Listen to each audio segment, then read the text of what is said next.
আমার নেত্রী কথা কইতে গেলে আমার অনেক সময় চোখের পানি চলে আসে। চিন্তা করলাম যে আমার এখন যদি আমি ঘুম আসতে যাই আমার তো ঘুম আসবে না। দেখলাম হঠাৎ করে একটা নিউজ আসলো, ব্যাড নিউজ। তো ব্যাড নিউজটা দেখে আমার মনটা খুব খারাপ লাগলো। তার জন্য চিন্তা করলাম যে আমার এখন যদি আমি ঘুম আসতে যাই আমার তো ঘুম আসবে না।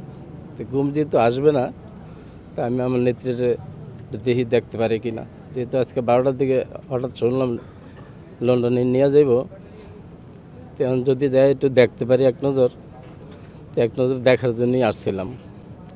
কিন্তু আসছি 11টার দিকে, এখনও কোনো নেওয়ার কোনো পাই নাই।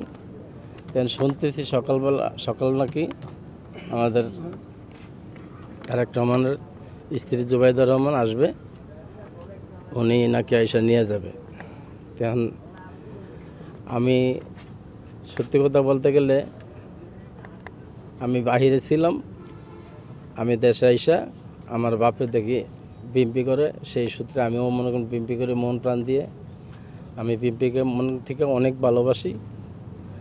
বিএমপির কথা, আমার নেত্রী কথা কইতে গেলে আমার অনেক সময় চোখের পানি চলে আসে।